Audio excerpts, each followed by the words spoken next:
Assalamualaikum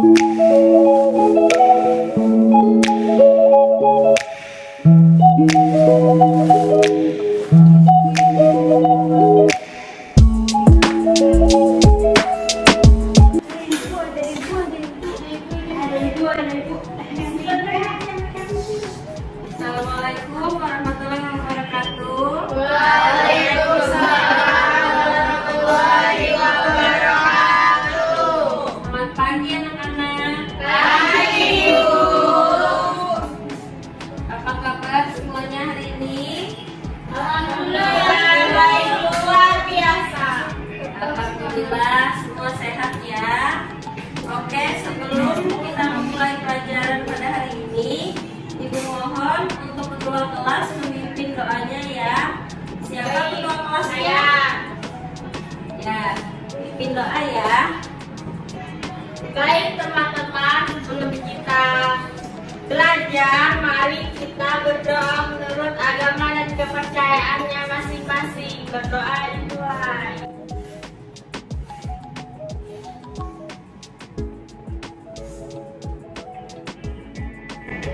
Berdoa selesai. Oke, sekarang Ibu absen dulu ya. Baik, Bu. Rizka, Hadir, Bu. Indah, Hadir, Bu. Messi, Hadir. Ika, Hadir, Bu. Andin, Hadir, Bu. Syifa, Hadir, Bu. Dewi, Hadir, Bu. Anggi, Safitri, Hadir, Bu. Syifa, Suci, Tita, Sakira. Hadir, Bu. Apakah hari ini ada yang tidak hadir? Nggak ada, Bu. Hadir semua. Ya semua ya. Oke, Ibu akan menampilkan materi yang akan kita bahas hari ini ya. Baik, hari ini Ibu akan menjelaskan materi mengenai masalah ekonomi dalam sistem ekonomi.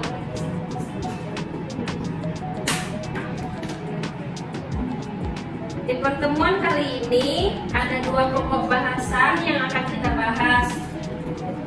Yang pertama, kita membahas tentang masalah ekonomi. Masalah ekonomi terbagi menjadi dua, yaitu ekonomi klasik dan ekonomi modern. Siapa yang tahu masalah ekonomi klasik itu terbagi menjadi berapa dan apa saja? Ayo, Bu. Ya Indah, apa? Jadi masalah ekonomi klasik itu ada tiga. Yang pertama ada produksi, distribusi, dan konsumsi. Oke, benar. Berarti kalian sudah mempelajari materinya ya. Iya, Bu. Masalah ekonomi klasik terbagi menjadi tiga, yaitu produksi, distribusi, dan konsumsi. Produksi, produsen menentukan bagaimana menghasilkan barang dan jasa agar bisa memenuhi beragam kebutuhan yang muncul. Nah, jadi kan kebutuhan setiap manusia itu banyak. Nah, disinilah masalah produsen muncul. Jadi seorang produsen itu harus memikirkan bagaimana agar kebutuhan masyarakat atau konsumen itu bisa terpenuhi. Yang kedua ada distribusi, yaitu distributor menentukan bagaimana barang dan jasa sampai kepada konsumen yang membutuhkan. Nah, dengan cara apa barang itu bisa sampai ke konsumen yang membutuhkan agar tepat sasaran? Jadi misalnya produsen mainan, gimana caranya dia mendistribusikan agar bisa sampai ke anak-anak, menjalurkan barang itu ke konsumen. Yang ketiga ada konsumsi, yaitu konsumen menentukan bagaimana barang dan jasa yang beredar dapat dikonsumsi sesuai dengan kebutuhan yang ada. Nah, jadi sebagai konsumen kita itu harus bisa memilih barang atau jasa apa saja sih yang kita butuhkan. Jangan sampai kita mengkonsumsi sesuatu yang tidak membutuhkan sehingga akan mubazir. Nah, jadi untuk masalah ekonomi klasik ini yang perlu diingat ada 3, yaitu produksi, distribusi, dan konsumsi. Produksi dari sisi produsen, bagaimana produsen itu memikirkan produksi apa atau barang apa yang bisa untuk memenuhi kebutuhan konsumen. Dan distribusi berkaitan dengan penyaluran barang konsumsi dari sisi konsumen untuk menentukan bagaimana barang dan jasa itu sesuai dengan kebutuhan yang ada. Kemudian masalah ekonomi modern itu terbagi menjadi 3. Yang pertama ada what, yaitu barang apa yang akan diproduksi. Dengan jumlah sumber daya pemenuhan kebutuhan terbatas, sementara kebutuhan tidak terbatas, maka perlu ada prioritas barang apa yang harus diproduksi. Nah, yang kedua itu ada how, yaitu bagaimana cara memproduksi. Masalah ini berkaitan dengan teknik produksi yang digunakan untuk memproduksi suatu barang. Manakah teknik produksi yang paling efisien? Yang ketiga ada forward, yaitu untuk siapa barang diproduksi. Masalah ini berkaitan dengan distribusi atau penyaluran barang dan jasa. Salah satu faktor yang mempengaruhi pola distribusi di masyarakat adalah perbedaan penghasilan konsumen.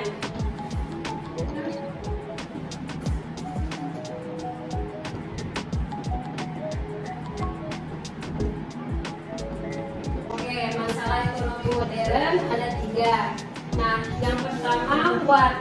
Jadi untuk apa memproduksi suatu barang itu kita harus jelas sesuai dengan apa yang kita butuhkan di masyarakat. Contohnya, pohon dijadikan kertas, misalnya memproduksi buku apa yang sekiranya akan dibutuhkan oleh banyak masyarakat. Jangan sampai barang yang diproduksi ternyata tidak sesuai dan tidak digunakan oleh masyarakat, dan hasilnya akan membuang sumber daya karena tidak digunakan. Yang kedua ada how, yaitu contohnya pabrik tahu. Pabrik tahu ini dihadapkan pada pilihan, misalnya menggunakan sumber daya manusia, yaitu karyawan. Misalnya untuk 1 hari bisa memproduksi sebanyak 500 tahu dengan 20 karyawan. Sedangkan dengan menggunakan mesin itu bisa memproduksi 1000 tahu. Kira-kira mana yang lebih efisien? Nah, yang lebih efisien yaitu dengan memakai mesin. Disitulah yang dimaksud dengan bagaimana cara memproduksi. Yang ketiga yaitu warung. Contohnya memproduksi mainan anak, berarti sasarannya adalah untuk anak-anak. Jangan sampai kita memproduksi mainan malah dijual di kantor atau di depan bank, jadi tidak sesuai untuk menjualnya. Itu bisa dijual di sekolah atau di TK. Itulah yang disebut forward. Kita harus tahu sasarannya siapa. Baik, setelah kita bahas tadi ada 2 masalah ekonomi, yaitu masalah ekonomi klasik dan ekonomi modern. Selanjutnya kita lanjut ke sistem ekonomi. Sistem ekonomi itu ada apa aja sih? Yang pertama, sistem ekonomi tradisional merupakan sistem ekonomi yang masih menurut pada adat istiadat dan kebiasaan turun-temurun dalam melakukan kegiatan ekonominya. Pemecahan masalah ekonomi dalam tradisional adalah dengan memanfaatkan sumber daya alam yang diproduksi sendiri. Contohnya adalah kegiatan barter. Kemudian ada kelebihan dan kekurangannya. Yang pertama, kelebihan tidak adanya persaingan karena semua dilakukan berdasarkan kebiasaan. Yang kedua, masyarakat tidak terbebani target tertentu karena semua kegiatan dilakukan untuk memenuhi kebutuhan sendiri.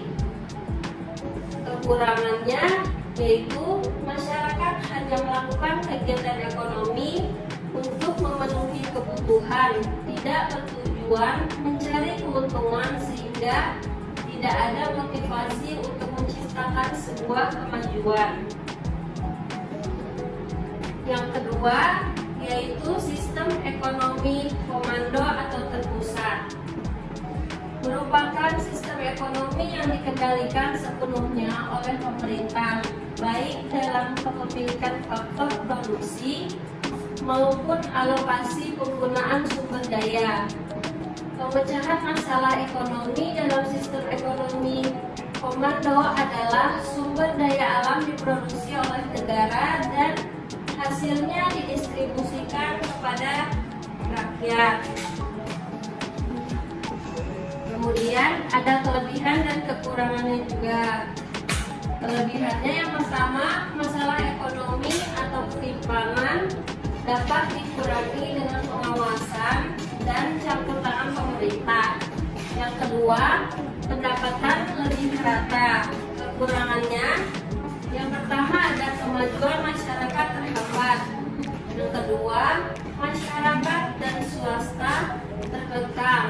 Yang ketiga, monopoli oleh pemerintah yang tidak memihak rakyat sangat merugikan. Lanjut, yang ketiga,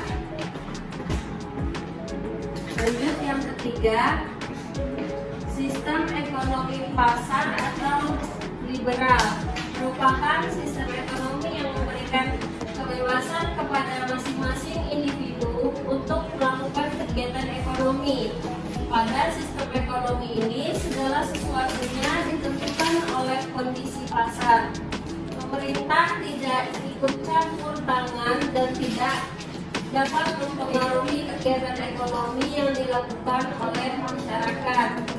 Pemecahan masalah ekonomi dalam sistem ini diserahkan kepada mekanisme pasar. Adapun kelebihan dan kekurangannya. Kelebihannya yang pertama, masyarakat lebih partisipatif dan kreatif. Yang kedua, persaingan akan menghasilkan kemajuan. Yang ketiga, produk yang dihasilkan bermutu tinggi. Kekurangannya yang pertama, ketimpangan meningkat karena pendapatan dan penguasaan faktor produksi yang tidak merata. Yang kedua, adanya monopoli yang bisa merugikan masyarakat. Yang keempat, ada sistem ekonomi campuran. Nah, sistem ekonomi ini muncul sebagai bentuk ketidaksetujuan terhadap sistem ekonomi pasar dan sistem ekonomi terpusat dengan mengombinasikannya dan mengurangi kekurangan masing-masing dari kedua sistem ekonomi tersebut. Pemecahan masalah ekonomi dengan sistem ini dilakukan dengan cara pemerintah mengelola industri vital dan swasta mengelola industri lainnya. Adapun kelebihan dan kekurangannya, pemerintah dapat memfokuskan perhatian untuk memajukan sektor usaha menengah dan kecil. Yang kedua, adanya kebebasan berusaha dapat mendorong kreativitas individu. Kekurangan yang pertama, sulit menentukan batas antara kegiatan ekonomi yang seharusnya dilakukan pemerintah dan swasta. Yang kedua, sulit menentukan batas antara sumber sumber produksi yang dapat dikuasai oleh pemerintah dan swasta. Oke, yang terakhir ada sistem ekonomi Pancasila. Siapa yang ingin membantu Ibu untuk membacakan sistem ekonomi Pancasila? Messi. Ya, Messi, ayo dibaca. Sistem ekonomi Pancasila, sistem ini yang di dalamnya terkandung demokrasi ekonomi, maka dikenal juga dengan sistem demokrasi ekonomi. Demokrasi ini berarti bahwa kegiatan ekonomi dilakukan dari, oleh, dan untuk rakyat di bawah pengawasan pemerintah hasil pemilihan rakyat. Oke, terima kasih ya Messi. Iya, Ibu. Nah, dari pemaparan materi tadi, Ibu akan membagi kalian sebuah kelompok, ada 3 kelompok ya. Yang pertama, itu ada Suci, Dita, dan Sahira. Yang kedua, itu ada Messi, Indah, dan Rizka. Yang ketiga, itu ada Ika, Andin, dan Syifa. Ibu akan mengirimkan kalian video kepada ketua kelas. Bagikan ke teman-temannya dan silahkan diamati ya. Setelah mengamati, kalian bisa konfirmasi ke Ibu lagi ya.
Oke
anak-anak, waktunya sudah habis. Jadi salah satu kelompok bisa membacakan dan menjelaskan permasalahan ekonomi yang ada di video tersebut. Kelompok siapa yang ingin maju duluan? Ya, kelompok 3. Silahkan maju ke depan ya.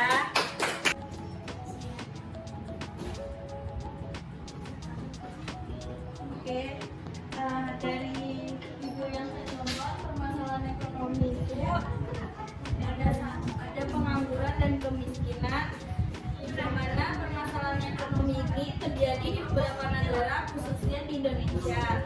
Nah, kemiskinan dan pengangguran ini cukup tinggi, yang dapat mempengaruhi peningkatan hasil suatu bisnis. Dengan demikian, penyebab kemiskinan dan pengangguran akan menjadi suatu kendala bagi kualitas produk yang tidak dapat terbeli oleh masyarakat dengan sangat rendah. Mungkin itu aja sampai. Oke, terima kasih ya Ika. Sama Bu. Oke, kelompok siapa lagi yang ingin maju? Saya Ibu. Oke, Sahira, maju.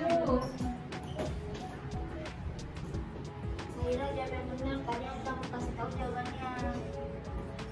Jadi dari video yang telah kami tonton, permasalahan yang ada di video tersebut yaitu urgensi kenaikan mutu pertumbuhan ekonomi tidak stabil. Permasalahan ekonomi di Indonesia yang pertama adalah urgensi kenaikan mutu pertumbuhan ekonomi tidak stabil. Ini biasanya disebabkan oleh terjadinya ketimpangan sosial, jumlah pengangguran yang masih tinggi, dan tingkat kemiskinan masih di atas rata-rata dan selainnya.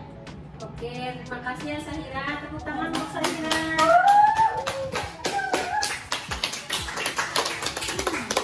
Oke, kelompok yang terakhir.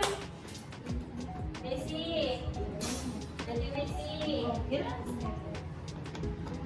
Semuanya Bu.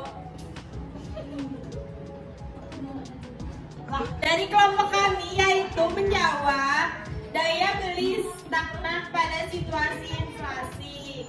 Jika inflasi sedang terjadi, seharusnya daya beli masyarakat jangan dibiarkan menurun. Karena ini saat itu harga sedang menaik dan perputaran jumlah uang juga semakin tinggi. Akan tetapi, jika daya beli masyarakat justru menurun, tentu pertumbuhan ekonomi tidak akan berkembang. Terus, justru biaya produksi yang semakin tinggi dengan kualitas produk yang semakin bertumpuk membuat tren pasar menjadi lesu yang bisa merugikan pihak produsen. Oke, terima kasih ya Messi. Maaf ya Bu. Tepuk tangan untuk Messi.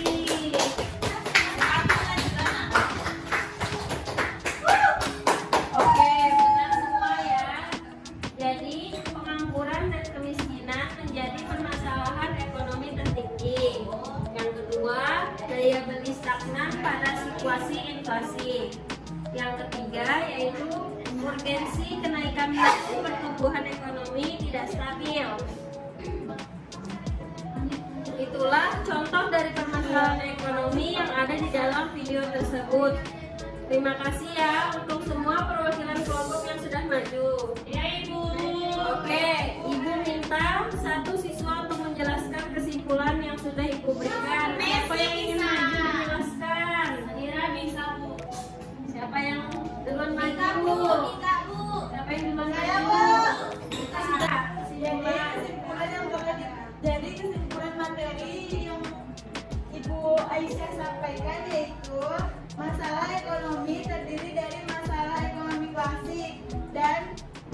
masalah ekonomi modern. Masalah ekonomi klasik terdiri dari masalah produksi, konsumsi, dan distribusi.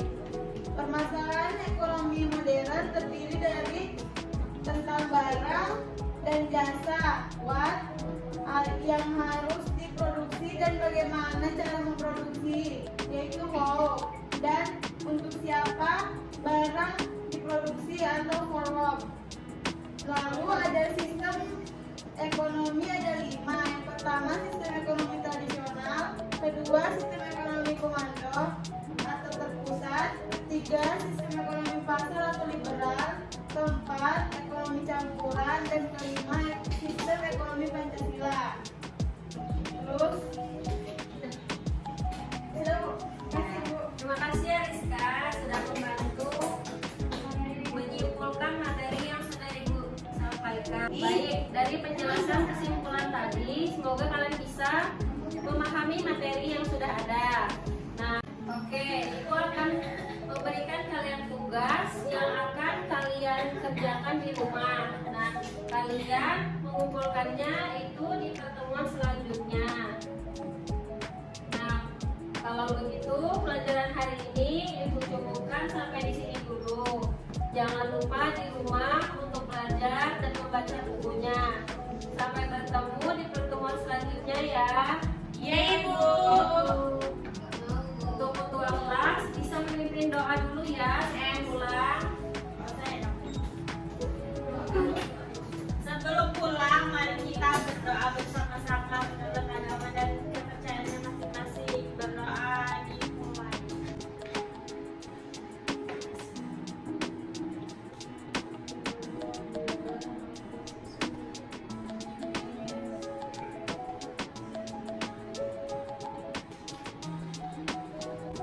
Berdoa selesai.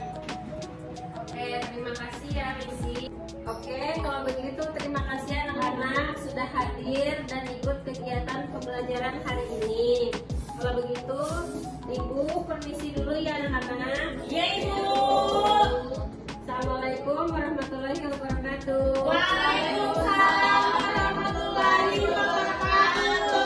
Terima kasih Bu. Hati-hati di jalan. Sampai tujuan.